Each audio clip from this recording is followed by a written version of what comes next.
ضیاء درود السلام page number 3. فرمان مصطفیٰ صلی اللہ تعالی علیہ وآلہ وسلم: جس نے مجھ پر ایک بار درود پاک پڑھا اللہ پاک اس پر 10 رحمتیں نازل فرماتا ہے، اور جو مجھ پر 10 مرتبہ درود پاک پڑھے اللہ پاک اس پر 100 رحمتیں نازل فرماتا ہے، اور جو مجھ پر 100 مرتبہ درود پاک پڑھے اللہ پاک اس کی دونوں آنکھوں کے درمیان لکھ دیتا ہے کہ یہ نفاق و جہنم کی آگ سے آزاد ہے، اور اسے بروز قیامت شہداء کے ساتھ رکھے گا۔ صلو علی الحبیب صلی اللہ تعالی علی محمد۔ حضرت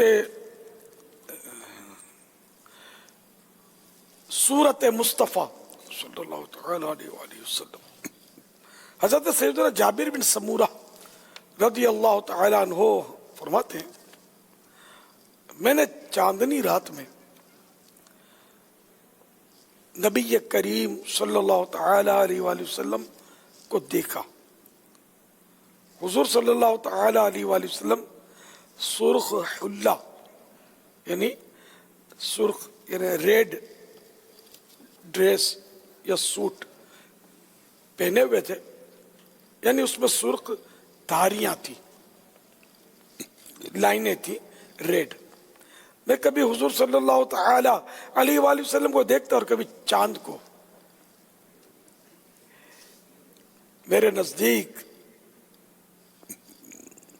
حضور پر نور صلی اللہ تعالی علیہ وآلہ وسلم چاند سے زیادہ حسین تھے۔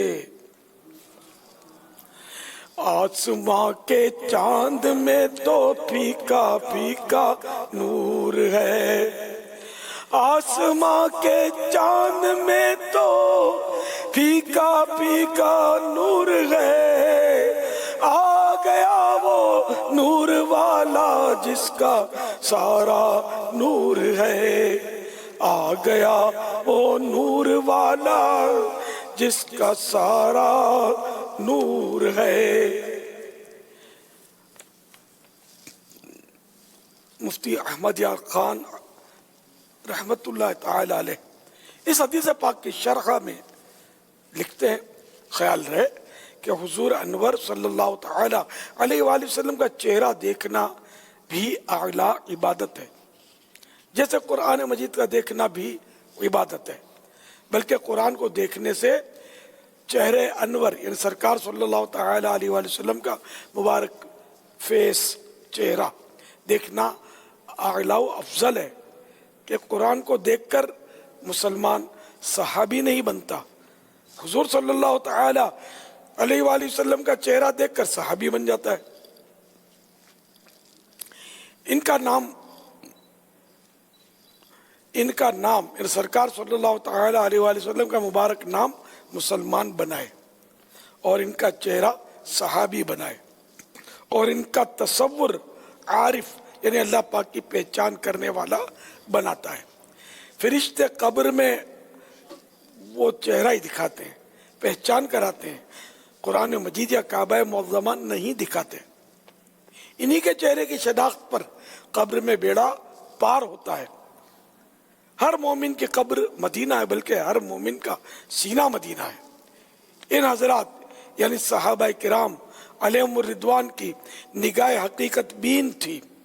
حقیقت میں چہرہ مصطفی چاند سے کہیں زیادہ حسین ہے، کہ چاند صرف رات میں چمکے یہ چہرہ دن رات چمکے، چاند صرف 3 رات چمکے یہ چہرہ ہمیشہ ہر دن رات چمکے، چاند جسموں پر چمکے یہ چہرہ دلوں پر بھی چمکے، چاند نور ابدان ہے یعنی جسموں کا نور ہے، یہ چہرہ نور ایمان، نہ چاند نور ابدان دے نہ جسموں کو روشنی دے، یہ چہرہ نور ایمان دے، ایمان کو روشنی دے۔ چاند گھٹے بڑھے یہ چہرہ گھٹنے سے محفوظ رہے، چاند کو گرہن لگے یہ کبھی نہ گہے، چاند سے عالم اجسام کا نظام قائم ہے، حضور سے عالم ایمان کا۔ حضور انور صلی اللہ تعالی علیہ وآلہ وسلم چاند سے زیادہ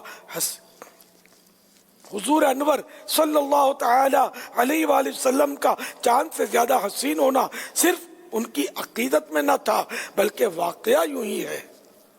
چاند دیکھ کر کسی نے اپنے ہاتھ نہ کاٹے، حسن یوسف دیکھ کر زنان مصر یعنی مصر کی عورتوں نے اپنے ہاتھ کاٹ لیے، اور حسن یوسفی سے حسن محمد صلی اللہ تعالی علیہ وآلہ وسلم کہیں افضل ہے۔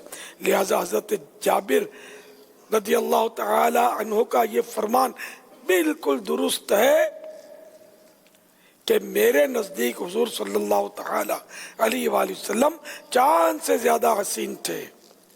امام قرطبی فرماتے ہیں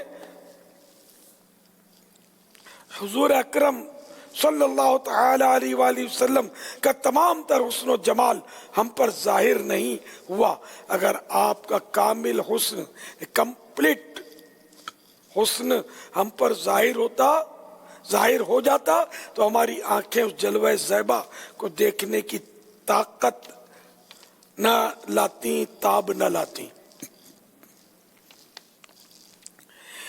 مولانا حسن رضا خان رحمۃ اللہ تعالی علیہ کا شعر، ایک جھلک دیکھنے کی تاب نہیں عالم کو، ایک جھلک دیکھنے کی تاب نہیں عالم کو، وہ اگر جلوہ کریں کون تماشائی ہو، وہ اگر جلوہ کریں کون تماشائی ہو۔ حضرت سیدنا ہند ابن ابی حالہ رضی اللہ تعالیٰ عنہ رسول اللہ صلی اللہ تعالیٰ علیہ وآلہ وسلم کے زیر سایہ پرورش پانے والے تھے۔ آپ سیدہ فاطمہ الزہرا رضی اللہ تعالیٰ عنہ کے اخیافی بھائی، اخیافی اس کو کہتے ہیں جن کی والدہ ایک اور والد الگ الگ ہوں۔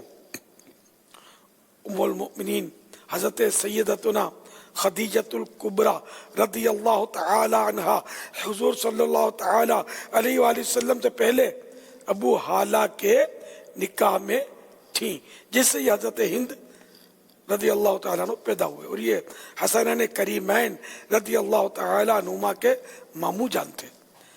آپ چھوٹی عمر میں نبی کریم صلی اللہ تعالیٰ علیہ وآلہ وسلم کو جی بھر کے دیکھتے اور چہرے پاک پر ہمیشہ نگاہیں لگائے رکھتے، کیونکہ آپ حضور صلی اللہ تعالیٰ علیہ وآلہ وسلم کے پاس آپ کے گھر میں ہی رہتے تھے۔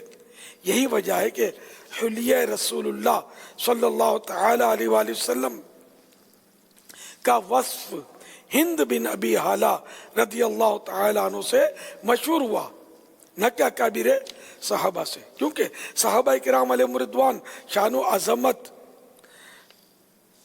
رسول اللہ صلی اللہ تعالیٰ علیہ وآلہ وسلم کی ہیبت کے باعث آپ پر نظریں نہیں ٹکا سکتے تھے۔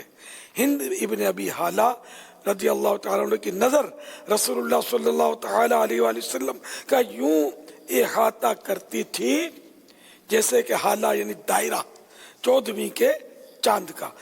آپ رضی اللہ تعالیٰ عنہ کو یہ سعادت مبارک ہو، مگر اس کے باوجود جو کچھ ابن ابی حالہ رضی اللہ تعالیٰ عنہ نے بیان فرمایا وہ ایسے ہی ہے جیسے سمندر سے ایک قطرہ، ایک ڈراپ۔